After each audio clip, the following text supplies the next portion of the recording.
अगर जीवन में बार बार परेशानियां आ रही हैं, पापों का बोझ कम नहीं हो रहा और किस्मत साथ नहीं दे रही, तो रुक जाइए। क्योंकि साल में एक बार आने वाली पवित्र पपमोछानी एकादशी ऐसा दिन है जब भगवान विष्णु की कृपा से बड़ा पाप भी मिट सकता है। कहते हैं, जो भी इस दिन सच्चे मन से व्रत, पूजा और छोटा सा उपाय कर लेता है, उसके जीवन के कष्ट धीरे धीरे समाप्त होने लगते हैं और सुख समृद्धि का मार्ग खुल जाता है।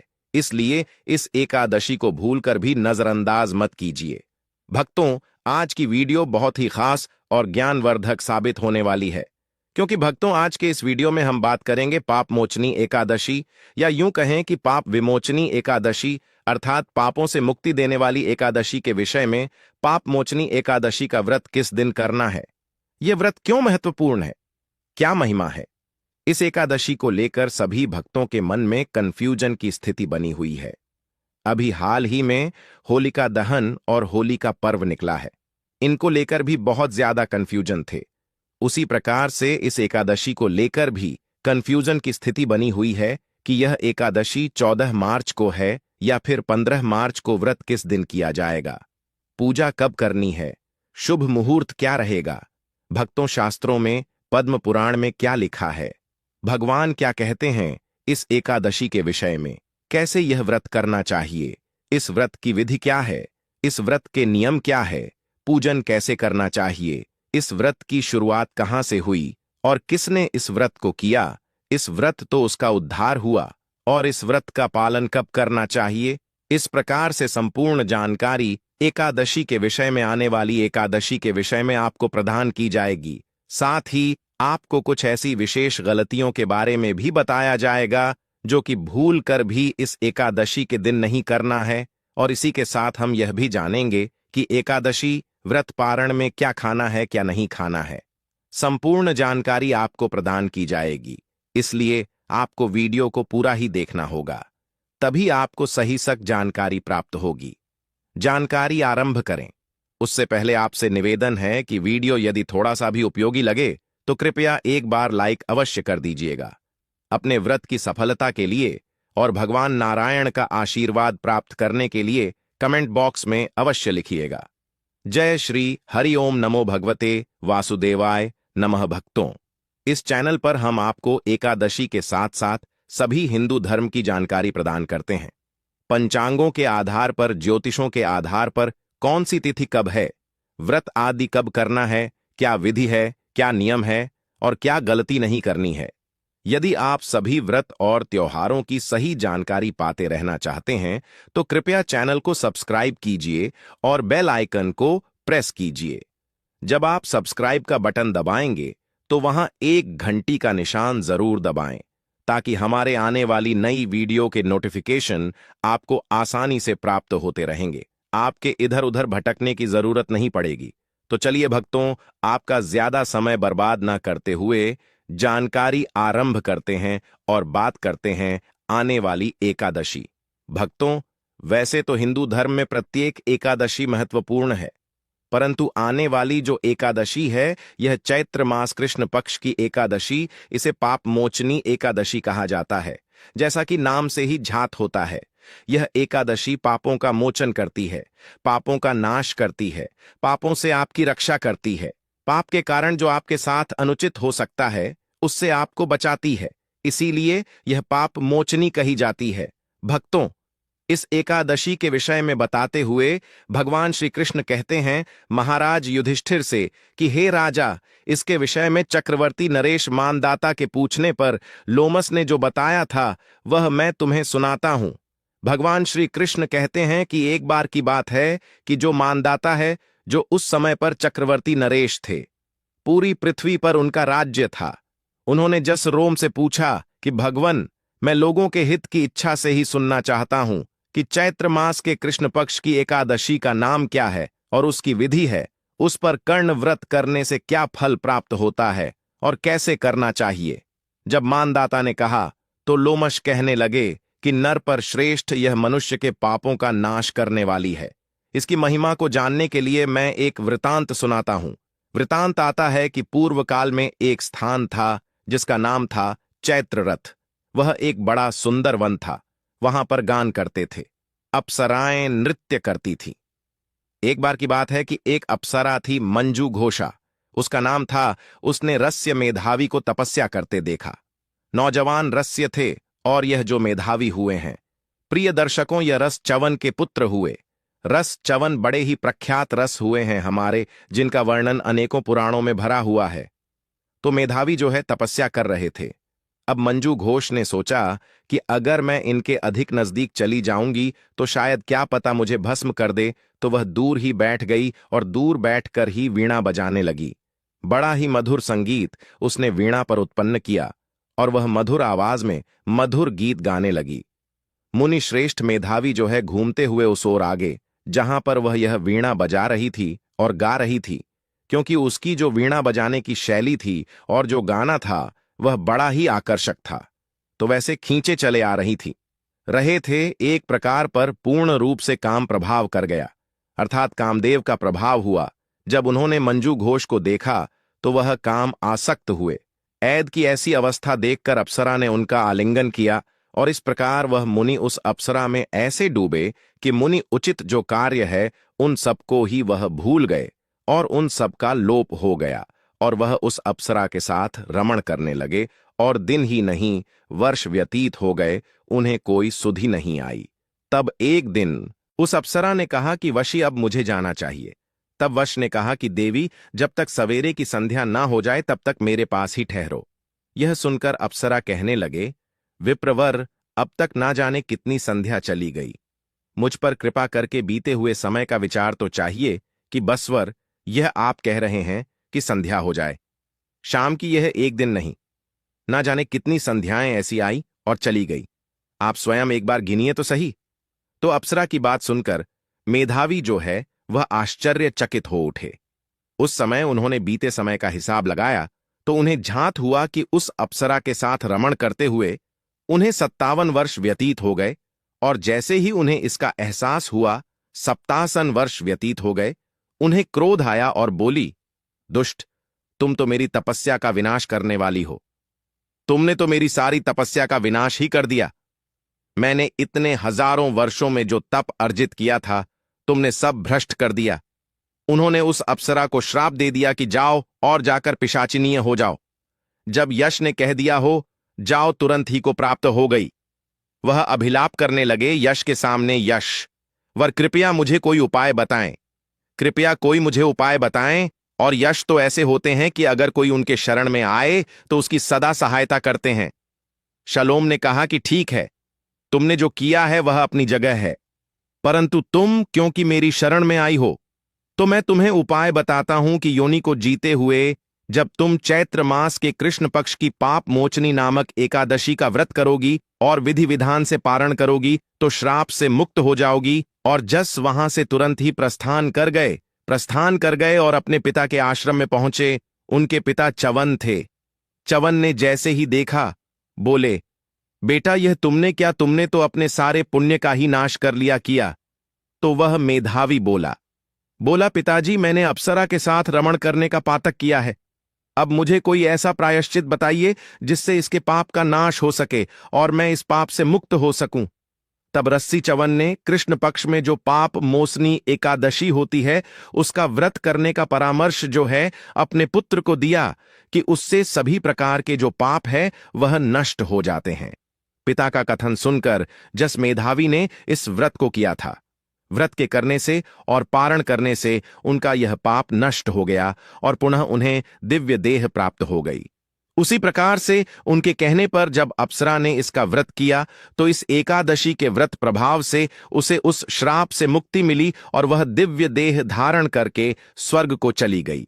तो भगवान कृष्ण कहते हैं कि राजा युधिष्ठिर, यह महत्व है, यह फल है इस एकादशी का।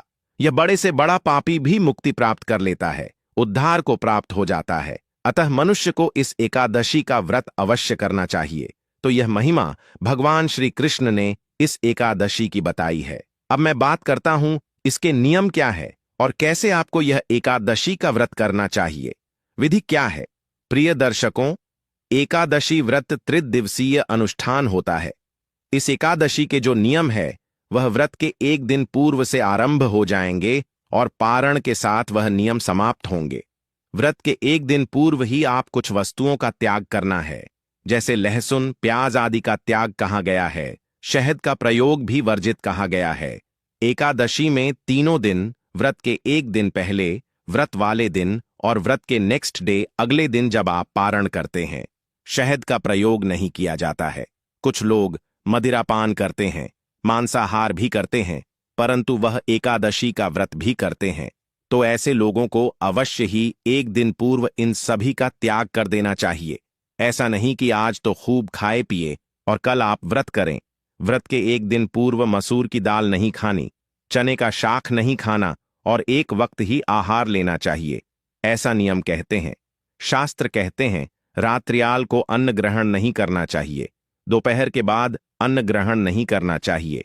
इस प्रकार से एक दिन पूर्व का समय व्यतीत होगा।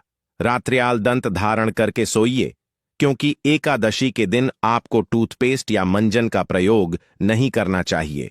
आजकल जो भी टूथपेस्ट या मंजन आ रहे हैं, उन सभी में या तो नमक होता है या तो केमिकल होते हैं, और दोनों ही आपके व्रत को खंडित करते हैं। तो यदि आपके पास व्रत वाला मंजन हो तो आप वह प्रयोग कर सकते हैं, अन्यथा आपको कोई और मंजन पेस्ट नहीं करनी है। एकादशी व्रत वाले दिन आपको सूर्योदय से पहले उठना चाहिए। उठने के बाद स्नान आदि कीजिए। स्नान आदि करके स्वच्छ वस्त्र धारण कीजिए। स्वच्छ वस्त्र के एकादशी के व्रत का पूजन करेंगे। आज की पूजा से पहले संकल्प किया जाएगा और फिर कथा सुनी जाएगी। तो आइए अब हम जान लेते हैं कि क्या सामग्री है जिसकी आवश्यकता इस एकादशी पर होगी आपको पूजा के लिए, और कैसे आपको पूजन आदि के कार्य करने चाहिए। पूजा की संपूर्ण विधि में अलग से रिकॉर्ड करूंगा। यहां संक्षेप में मैं आपको जानकारी दे देता हूं और उसके बाद फिर मैं आपको बताऊंगा कि इस एकादशी में खाना क्या है, आहार क्या लेना है, कब खाना चाहिए। भक्तों, एकादशी वाले दिन स्नान आदि से निवृत्त जो भी आपका पूजा स्थल है, वहां पर साफ सफाई आदि करके और एक चौकी स्थापित करेंगे। सामग्री एक बार आप नोट कर लीजिए, क्या क्या आवश्यक रहेगी। भगवान नारायण का कोई भी स्वरूप आपके पास हो तो उनकी कोई प्रतिमा हो तो प्रतिमा लीजिए। प्रतिमा नहीं, तस्वीर है तो तस्वीर लीजिएगा। उनको स्थापित करने के लिए एक चौकी की आवश्यकता होगी। चौकी पर बिछाने के लिए लाल या पीला वस्त्र लीजिएगा। भगवान के सामने घी का दीपक रखना है तो एक दिया लीजिएगा। उतनी ही मात्रा में घी चाहिएगा। रौली, मौली, पान, सुपारी, लौंग, इलायची, धूप, दीप, इत्र, जनेऊ, खुले फूल हो तो फूल ले लीजिए। माला मिल जाए तो माला ले लीजिएगा पंचामृत बनाने के लिए। कच्चा दूध, दही, घी, शक्कर और गंगाजल, यह चीजें आपको लेनी है। शहद का प्रयोग नहीं होगा, थोड़ी थोड़ी मात्रा में यह ली जाएंगी। यह सभी सामग्री आपने एकत्र कर लेनी है। एकत्र करके पूर्व दिशा की ओर मुख करके बैठ जाइए। जो भी आपका पूजा स्थल है वहां पर सारी सामग्री लें। एक लौटा लीजिएगा तांबे का, उसमें पहले थोड़ा सा गंगा जल भरिएगा, फिर शुद्ध जल भरिएगा और सबसे पहले उस स्थान का शुद्धिकरण करेंगे। फिर सामग्री का शुद्धिकरण साथ के साथ करेंगे, क्योंकि यह सामग्री आप तक आने से पहले ना जाने कितने हाथों से होकर निकली है, कौन किस अवस्था में था, इसीलिए इसका शुद्धिकरण आवश्यक होता है। भगवान को अर्पित करने से पहले लोटे में जो जल भरा है, फूल के माध्यम से उस जल के छींटे दीजिए सामग्री के ऊपर और उस स्थान पर जहां आपने पूजा करनी है। ओम अपवित्र पवित्रोवा सर्वांगतोवा, यह स्मृत पुंडरी काक्ष मंत्र सूची। इस प्रकार जल छींटे देख के आपने शुद्धिकरण किया है और चौकी को बिछाइए। चौकी पर लाल या पीला जो वस्त्र है वहां बिछाइए। भगवान नारायण की स्थापना करेंगे। भगवान की तस्वीर या प्रतिमा जो आपके पास है वहां लेखन को भगवान नारायण की स्थापना करेंगे। विराजमान कीजिए। उनके सामने दीपक रखिए। गीता दिया रख रहे हैं तो भगवान के सीधे हाथ की ओर रखिएगा। तेल का दिया रख रहे हैं तो उल्टे हाथ की ओर रखिएगा और उसके विपरीत दिशा में धूप विराजमान कीजिए। धूप स्थापित कीजिएगा। ध्यान दीजिएगा। दीपक को आसन अवश्य देना है तो आसन के रूप में पुष्प रख दीजिएगा। उसके ऊपर दीपक विराजमान कीजिएगा, या थोड़े से गेहूं, बाजरा, जो भी आपके पास अनाज हो वह भी आसन रूप में दे सकते हैं। पुष्पोत्तम है, पुष्प रख दीजिएगा। भगवान नारायण को भी आसन दिया जाएगा। वह मैं अभी आपको आगे बताऊंगा कैसे देना है। इस प्रकार से आपने स्थापना कर लेनी है। स्थापना करने के बाद एक किसी छोटे पात्र में थोड़ा सा जल भरिए। गंगा जल युक्त जल जो आपने लोटे में भरा है, उसी में से थोड़ा सा उसमें डाल लीजिए। यह आपके अपने के लिए और हाथ धोने के लिए है। इस प्रकार स्थापना करके आपने पूजन करना है। पूजन कैसे करना है, संक्षेप में वह भी एक बार समझ लीजिए। आसान लगा के बैठ जाइए। सबसे पहले जो मैंने दूसरे पात्र में जल भरवाया है, थोड़ा सा हाथ धोने के लिए उसमें से 1 चम्मच जल सीधे हाथ पर लीजिए और हाथ धो लीजिए। हाथ धोने के बाद 3 बार आपने जल आजम नहीं करनी है। 1-1 चम्मच जल, और चम्मच बहुत बड़ा चम्मच, इतना चम्मच होना चाहिए जिसमें 2 बूंद जलाए, क्योंकि जो लोग व्रत करते हैं ना, उनको झां हो कि निर्जला एकादशी व्रत में 6 मासा जल आचमनी के रूप में लेने में कोई दोष नहीं है। यह शास्त्र कहते हैं, क्योंकि आचमनी तो की ही जाती है पूजा में। तो 1-1 मंत्र पर 1-1 चम्मच जल, जिसमें 2 बूंद जल हो, वहां आपको पी जाना है। ओम माधवाय नमः जल लीजिए, सीधे हाथ पर पी जाइए। ओम केशवाय नमः जल लीजिए, सीधे हाथ पर पी जाइए। ओम नारायणाय नमः जल लीजिए, पी जाइए। ओम माधवायणाय नमः, हाथ पर जल लीजिए और हाथ धो लीजिए। अब अपने आप को तिलक कीजिए, मौली बांधिए। पारिवारिक जन बैठकर यदि पूजन कर रहे हैं तो उन्हें भी तिलक कीजिए, मौली बांधिए। दीपक को प्रज्वलित कीजिए और धूप को प्रज्वलित कीजिए। धूप दीप जलाए आपने। धूप दीप जलाने के बाद पुनः अपने सीधे हाथ पर जल लीजिए, हाथ धो लीजिए। अब आप सबसे पहले व्रत पूजन का संकल्प करेंगे, फिर हम भगवान का आवाहन करते हुए पूजन को बताएंगे। संक्षेप में बताएंगे, सभी मंत्रों के साथ नहीं, क्योंकि बहुत बड़ा वीडियो हो जाता है। जब सारी पूजा विधि हम यहां बताते हैं तो संकल्प करने के सीधे हाथ पर जल लीजिए। पुष्प है तो पुष्प ले लीजिए। 1 रुपये का सिक्का दक्षिणा के रूप में रख लीजिए। अधिक जो रखना चाहे रख सकते हैं। 3 बार बोलिए, ओम श्री विष्णु, ओम श्री विष्णु, ओम श्री विष्णु। अपना नाम, अपना गोत्र, जिस स्थान पर बैठकर पूजन कर रहे हैं वहां का मकान नंबर, क्षेत्र का नाम, शहर का नाम, चैत्र माह, श्री कृष्ण पक्षी, एकादशी, आयु, आरोग्यता प्राप्त, संपत्ति प्राप्त, या अर्थात भगवान नारायण प्रसन्नार्थ एकादशी बोलिए, श्री विष्णु शरण, और यह संकल्प भगवान के चरणों में अर्पित कर दीजिए। संकल्प करने के बाद हाथ में 5 पुष्प ले लीजिए और भगवान से निवेदन कीजिए कि हे प्रभु, हे भगवान विष्णु, यह पुष्प मैं आपको आसन के रूप में अर्पित कर रही हूं या कर रहा हूं। आप इन्हें आसन के रूप में स्वीकार करें और यहां आकर विराजमान हो, जिससे कि हम आपका पूजन कर सके। इस प्रकार से वह पुष्प भगवान को अर्पित कर दीजिए, यह भाव रखते हुए कि आपने भगवान को पुष्प का आसन दिया है। अब वह आसन पर विराजमान हो गए हैं भगवान। अब आप भगवान का पूजन करेंगे। पूजन करने के लिए सबसे पहले भगवान को उपाध्य, फिर अर्घ्य, फिर आजमणि कराएंगे, स्नान कराएंगे, फिर पंचामृत से स्नान कराएंगे, पुनः शुद्ध तक स्नान कराएंगे। उसके बाद वस्त्र के रूप में मौली का टुकड़ा तोड़कर अर्पित कीजिएगा। इत्र लगाइएगा, इत्र को फूल पर लगाकर अर्पित कर सकते हैं। तिलक लगाइएगा, भगवान को तिलक लगाकर फूलों की माला पुष्प अर्पित कीजिएगा। फूल, माला, पुष्प आदि अर्पित करने के बाद भगवान को धूप दिखाइए, दीप दिखाइए और नैवेद्य के रूप में भोग अर्पित कीजिए भगवान को। भोग में आप मिठाई अर्पित कर सकते हैं, छतु फल अर्पित कर सकते हैं। आम का समय आ गया है, अगर आपके यहां आम उपलब्ध है तो भगवान को अर्पित कीजिएगा, या आप मिश्री बतासा जो आपके पास है वह अर्पित कीजिए। भोग अर्पित करने के बाद आचमनी कराइएगा। 1 चम्मच जल लीजिएगा, भगवान को आचमनी के रूप में अर्पित कीजिएगा। आचमनी के बाद अर्पित किया जाता है तो तांबुल का जो है वह पान का पत्ता लीजिए, उस पर 2 लौंग, 2 इलायची, 1 सुपारी रखिए और भगवान को अर्पित कीजिए। शुभ दक्षिणा, जो भी दक्षिणा अर्पित करनी है वह दक्षिणा अर्पित कीजिए और हाथ जोड़कर भगवान को नमस्कार कीजिए। इस प्रकार से आपने आज के दिन की पूजा करिए। यह पूजा करने के बाद अब आपने एकादशी की कथा सुननी है। कथा सुनने के बाद विष्णु सहस्त्र नाम का श्रवण करना है और फिर भगवान की आरती करनी है। आरती करने के बाद फिर आप नियमों के अनुसार दिन को व्यतीत करेंगे। आगे के नियम यह हैं।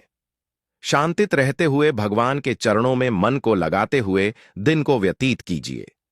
किसी के साथ अनुचित व्यवहार ना कीजिए, क्रोध ना कीजिए और ब्रह्मचर्य पालन करते हुए दिन को व्यतीत कीजिए। सायंकाल को कीर्तन करना चाहिए। कीर्तन की महिमा है। कीर्तन अगर आसपास कहीं मंदिर में होता है तो वहां जाइए। अगर आप कहीं ना जा सके या संभव ना हो या कीर्तन ही नहीं होता हो, आसपास कीर्तन होता तो आप वहां जाकर रात्रि जागरण कर सकते हैं, क्योंकि भगवान नारायण कहते हैं कि जो नाच के गा के मृदंग आदि बजा के कीर्तन नहीं कर सकते, वह इन पाठों को सुन के कीर्तन का लाभ ले सकते हैं। इसके बाद रात्रि जागरण की महिमा है। रात्रि जागरण में ध्यान देने वाली बात यह है कि कम से कम 2000 बजे तक तो जागिए और यह जो पाठ स्तोत्र हैं उनका श्रवण कीजिए। रात्रि जागरण का मतलब यह नहीं है कि आप टीवी देखते हुए जाग रहे हैं, वह काफी है। नहीं, भगवान की कथाएं सुनिए। अगर टीवी पर भी सुन रहे हैं तो भगवान की कथाएं या जो पुराण स्तोत्र होते हैं जागरण में श्रवण कीजिए। आहार की बात करूं तो इसमें आपको अन्न तो खाना ही नहीं होता, फल आहार केवल लेना होनी चाहिए। नमक और मिर्च पूर्णतः वर्जित है। केवल फल और दूध पर अगर आप इस व्रत को करें तो श्रेष्ठतम रहेगा। इस प्रकार यह दिन आपको व्यतीत करना है। पारण के लिए अगले दिन आपको सूर्योदय से पहले उठ जाना चाहिए। उठने के बाद स्नान आदि करके स्वच्छ वस्त्र धारण कीजिए। पूजा स्थल पर पुनः पूजन कीजिएगा। पारण कीजिए और उसके बाद ब्राह्मण को दान दक्षिणा आदि देने के बाद फिर आप व्रत का पालन कर सकते हैं। अब बात करते हैं कि इस एकादशी का व्रत किया कब जाएगा। ध्यान दीजिएगा, इस एकादशी पर कुछ ऐसी संभावनाएं बन रही हैं, क्योंकि यह सुबह सुबह शुरू हो रही है तो ऐसे में लोग गलती कर बैठते हैं और लोग दशमी वेधा एकादशी कर लेते हैं। आप यह गलती भूल के भी ना कीजिएगा, क्योंकि अगर आपने दशमी वेदा एकादशी करी तो हमारे पुराने दर्शक जानते होंगे, शास्त्र कहते हैं कि वह व्यक्ति घोर नरक में जाता है। एकादशी तिथि की हो रही है 14 मार्च को सुबह 8:10 पर और 15 मार्च को सुबह 9:16 पर यह समाप्त हो जाएगी। ऐसे में 15 मार्च को सूर्य के मुख से एकादशी है। तिथिमान के अनुसार एकादशी 15 मार्च को मनाई जाएगी और द्वादशी युक्ता व्रत श्रेष्ठ व्रत भी इसी दिन होगा। 14 को श्रेष्ठ ही नहीं, अनुचित व्रत होगा अगर आपने किया तो, क्योंकि शास्त्र कहते हैं कि दशमी वेधा नहीं करना चाहिए। यह एकादशी आपको नरक में ले जाती है। शुभ मुहूर्त जो आ रहा है इसमें वह 9:30 बजे से और 12 बजे तक रहेगा। परंतु यदि कोई ऐसे हैं जिनको जल्दी जाना है तो ऐसा नहीं कि सुबह का योग कोई अशुभ है। एकादशी पूजन के लिए सुबह भी कर सकते हैं, पर उत्तम जो मुहूर्त है वह 9:30 बजे के बाद पारण के लिए 16 तारीख को सुबह का 1.5 घंटा बड़ा उत्तम है। 6:30 से और 8 बजे के बीच में पारण करेंगे, कल्याणकारी रहेगा। अब बात करते हैं कुछ विशेष सावधानियां की और कुछ गलतियों के जनक करने से बचना चाहिए, अन्यथा आपका व्रत खंडित हो सकता है। इस दिन भूलकर भी चावल, गेहूं, दालें, मांसाहार, लहसुन, प्याज या तामसिक भोजन का सेवन नहीं करना चाहिए, क्योंकि इन्हें एकादशी में वर्जित माना गया है। क्रोध करना, झूठ बोलना, चुगली करना, किसी का अपमान करना या मन में बुरे विचार रखना भी व्रत की शुद्धता को नष्ट करता है। बिना स्नान किए पूजा करना, भगवान विष्णु की आराधना न करना या व्रत का संकल्प लेकर बीच में तोड़ देना भी अशुभ माना जाता है। इसके अतिरिक्त ब्रह्मचर्य का पालन न करना, दिन भर सोते रहना या दान पुण्य से दूर रहना भी व्रत के प्रभाव को कम कर देता है। इसलिए इस दिन मन, वचन और कर्म से पवित्रता बनाए रखना ही सच्चा एकादशी व्रत माना जाता है। पपमोचान्नी एकादशी केवल एक व्रत नहीं बल्कि आत्मशुद्धि और नई शुरुआत का पावन अवसर माना गया है। मान्यता है कि इस दिन श्रद्धा से भगवान विष्णु का पूजन, व्रत, कथा, श्रवण और दान करने से जीवन के ज्ञात अज्ञात दोषों का क्षय होता है और मन में सकारात्मक ऊर्जा का संचार होता है। यह एकादशी हमें सिखाती है कि केवल उपवास ही नहीं बल्कि अपने विचारों, व्यवहार और शब्दों को भी पवित्र रखना आवश्यक है। तभी व्रत का सच्चा फल प्राप्त होता है। जो भक्त सच्चे मन से प्रभु का स्मरण करते हैं, उनके जीवन में अटके हुए कार्यों में गति आती है और मानसिक शांति प्राप्त होती है। इसलिए इस पावन दिन आप भी संकल्प लें कि बुरे विचारों, क्रोध और नकारात्मकता को त्याग कर धर्म और सदाचार के मार्ग पर चलेंगे। यदि आपको यह पवित्र जानकारी उपयोगी लगी हो तो वीडियो को लाइक अवश्य करें ताकि यह संदेश अधिक से अधिक लोगों तक पहुंचे। चैनल को सब्सक्राइब करें और नोटिफिकेशन बेल दबाएं ताकि ऐसी ही धार्मिक और प्रेरणादायक जानकारियां आपको समय समय पर मिलती रहे। और कमेंट बॉक्स में जय श्री हरिया यूएम नमो भगवते वासुदेवाय लिखकर अपनी श्रद्धा अवश्य व्यक्त करें। साथ ही यह भी बताएं कि आप इस एकादशी पर क्या विशेष संकल्प लेने वाले हैं। आपके एक लाइक, एक कमेंट और एक सब्सक्रिप्शन से हमारा उत्साह बढ़ता है और हम आपके लिए ऐसी ही आध्यात्मिक जानकारी लाते रहेंगे।